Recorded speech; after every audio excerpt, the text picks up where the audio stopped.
สวัสดีนะครับสำหรับในคลิปนี้เราก็จะมาสร้างตัว Panel ให้มันมีองค์ประกอบเป็นรูปทรง3มิติแทนที่เป็นรูปทรงเป็นแบนอย่างในกรณีตัวอย่างนี้นะครับจะทำให้เกิดเฟรมรอบๆแล้วก็มีเฟรมตัวกลางนะครับในกรณีแบบนี้เราจะทำได้ยังไงบ้างนะครับเราก็ใช้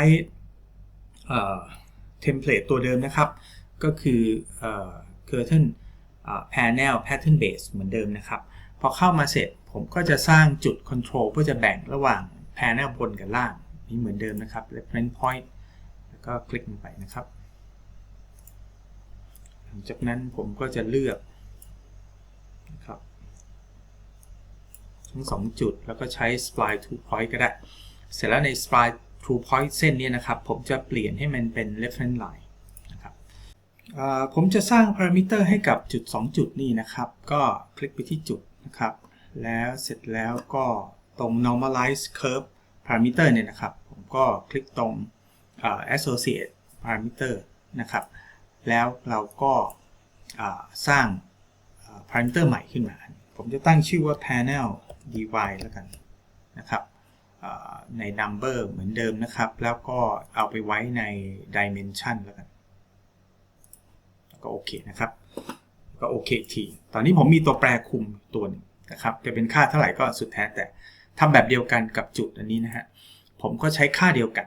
นะครับแล้วก็เอา panel divide โอเคนะครับทีนี้เราจะสังเกตเห็นว่าบางครั้งมันเกิด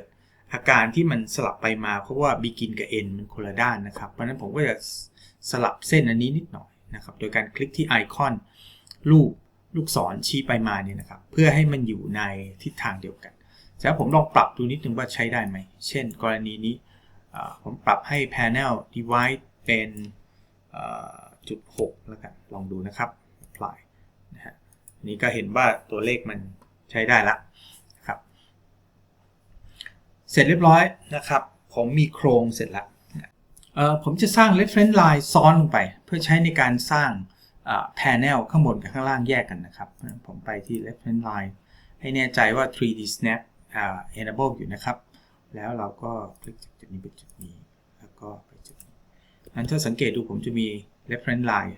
เพิ่มเติมด้านนี้นะครับเสร็จแล้วก็ทำแบบเดียวกันอีกข้างนึงเหมือนกันนะครับจากตรงนี้ไปตรงนี้แล้วก็ไปตรงนี้โอเค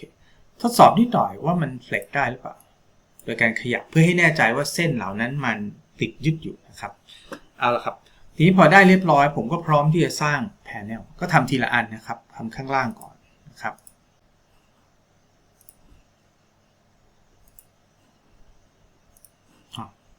ผมลืมทำให้มันเป็น reference line นะครับแก้ไขถัดไปนะครับเอาใหม่นะครับก็เลือกนะครับ control นะครับแล้วผมก็ create form นะครับตอนนี้ผมจะเอาตัวนี้เป็นแบนไปก่อนนะครับทำกับข้างบนเหมือนกันนะครับเลือกเหมือนกัน control นะครับ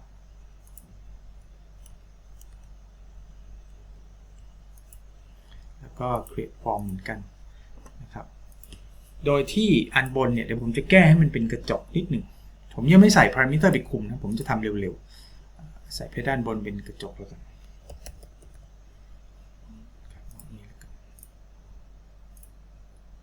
สีนิดหน่อยนะฮะ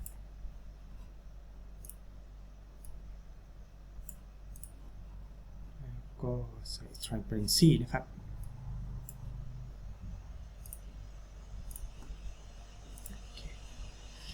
ตอนนี้ผมจะได้ตัวนี้เป็นกระจกนะฮะพอเสร็จเรียบร้อยแล้วขั้นตอนถัดไปคืออันนี้ก็เหมือนคลิปที่แล้วแต่ตอนนี้ผมต้องการให้มันมี3มิติเกิดขึ้นนะครับเพราะฉะนั้นเราจะสร้างเฟรมนะฮะลงไปวิธีก็คือผมจะเริ่มต้นด้วยการวางจุดลงไป reference point นะครับวางไปบนระนาบอันนี้นะครับพอคลิกไปเสร็จเรียบร้อยนะฮะเราจะมีจุดตรงนี้อยู่ผมจะสร้างเส้นบนจุดนี้โดยการที่เราคลิกที่เลือก set work plane นะครับแล้วพอไปคลิกที่จุดสังเกตดูมันจะขึ้น reference plane ขวางอยู่หรือตั้งฉากอยู่กับแนวเส้น reference line นะครับผมจะเลือกตรงนั้นไปเสร็จแล้วเราจะทำการวาดง่ายๆคือวาดรูปสี่เหลี่ยมนะครับผมสร้างโมเดลไลน์สี่เหลี่ยมขึ้นมาตรงนี้นะฮะผมจะ set work plane นะครับ บนจุดนี้นะฮะแล้วก็สร้างเส้นสี่เหลี่ยมขึ้นมาอันนะครับแล้วเขียนไปคร่าวๆก่อนนะครับเสร็จแล้วเราลองปรับขนาดดูนิดนึงนะครับโดยการที่ผมแท็บไปนิดนึงนะครับแล้วก็คลิกจะเห็นมันมีตัวเลข dimension ในนี้อยู่สมมติว่าผมจะปรับให้เหลือสัก250แล้วก็ลองทำอีกด้านหนึ่งอันนี้มันมีประมาณ140นะครับผมจะเปลี่ยนไปเหลือสัก100ตอนนี้ผมก็จะได้โครง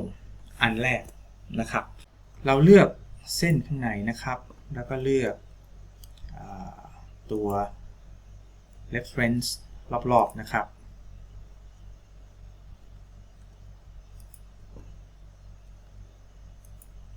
แล้วก็ create form เราจะได้เฟรมก่อนนะครับได้เฟรมถัดมานะครับเราจะทำการสร้างเฟรมตัวกลางนี่นะครับก็ทำแบบเดียวกับที่ทำตัวขอบนะครับโดยการที่เราเอา point นะครับ reference point ไปวางไว้อันหนึ่งนะครับเสร็จเรียบร้อยแล้วผมก็ set work plane บนระนาบนี้นะครับแล้วผมก็จะเขียนโมเดล line สี่เหลี่ยมนะครับขึ้นมา1อันแล้วแต่ว่าเราจะเขียนขนาดเท่าไหร่นะครับสมมติผมจะเขียนไปคร่าวๆก่อนนะครับแล้วก็ทำแบบเดียวกันนะครับคลิกดูตอนนี้เราจะได้400สมมติผมปล่อยให้มันไม่เท่ากันเป็น400แล้วกันแล้วก็ดูแต่แนวตรงอันนี้เป็น100หรือผมใช้เท่ากันก่อนนะครับเสร็จเรียบร้อยแล้วก็เลือกตัวโปรไฟล์ที่เราเขียนกับreference ตัวนี้นะครับ Control คลิกไปเสร็จเรียบร้อยแล้วเราก็ create form เหมือนกันนะครับ solid form ตอนนี้ผมก็จะได้เฟรมคร่าวๆเราจะมาลองดูว่าปรับตัว parameter ที่เป็น panel divide มันทำงานไหมนะครับเราไปที่ family type นะครับเสร็จแล้วผมจะลองปรับตัวนี้เป็นสัก.25 ยกตัวอย่างนะครับนะฮะเห็นว่าปรับได้นะครับตอนนี้มาอยู่ที่.65 ลองดูตอนนี้เราก็จะได้ลักษณะของ panel เรียบร้อยแล้วนะครับผมจะเซฟไปนิดหน่อยนะครับไฟล์เซฟนะครับผมอาจจะตั้งชื่อเป็นเซฟไปนิดหนึ่งนะครับผมจะตั้งชื่อเป็น panel 3D แล้วกันสมมตินะครับตั้งไว้นิดนึงเสร็จเรียบร้อยแล้วเดี๋ยวผมจะโหลดอันนี้ไปใส่โปรเจกต์นะตอนนี้ผมเปิดโปรเจกต์อันเดิมที่เราใช้ในคลิปก่อนหน้าเนี่ยนะครับผมก็จะเลือกตัวนี้แล้วโหลด into project นะครับโหลดเข้าไปเสร็จเรียบร้อยแล้วในเมื่อเราโหลดมาที่โปรเจกต์นะครับก็เลือก device surface ที่เราเคย assign ตัวpanel ไปนะครับแล้วไปที่ property นะครับจะสังเกตเห็นว่ามันจะมีตัวรายการที่เราเพิ่งโหลดเข้ามาในที่นี้ก็คือตัว panel 3D เราลองเลือกตัวนี้ดูนะครับจะสังเกตเห็นว่าตัวนี้มันเข้าไปเปลี่ยนเป็น panel ตามที่เราต้องการแล้วนะฮะอันนี้เราก็จะได้ลักษณะที่มันเริ่มเป็น3มิติมากขึ้นนะครับเราจะลองเปลี่ยนนิดหน่อยเช่นสมมติว่าผมลองกลับไปที่ตัวนี้นะครับผมอาจจะไปลองแก้ไขรายละเอียดนิดหน่อยตอนนี้มันจะแก้ไขยากเนื่องจากเราไม่มีพารามิเตอร์คุมนะครับเดี๋ยวผมจะลองทำให้ดูเป็นไอเดียเฉยๆเช่นผมเลือกมาตรงนี้นะครับแล้วผมจับมันยืดขึ้นมาเฉยๆเลยนะครับแล้วก็เซฟไว้นะครับแล้วก็ทำการโหลด into project เหมือนเดิมนะครับ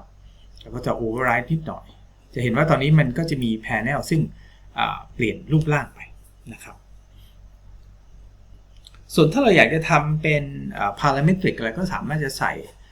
ตัวแปรเข้าไปคุมได้แบบที่เราทำในคราวที่แล้วนะครับแต่ตอนนี้ก็จะเห็นว่าเราเริ่มทำให้มันมี3มิติมากขึ้นแล้วนะครับในคลิปหน้าเราจะลองดูว่าถ้าเกิดว่ามันมีโปรไฟล์ที่ไม่ใช่สี่เหลี่ยมเราจะมีเทคนิคอะไรนะครับในคลิปหน้าเราจะมาดูกันนะครับสำหรับคลิปนี้ก็สวัสดีครับ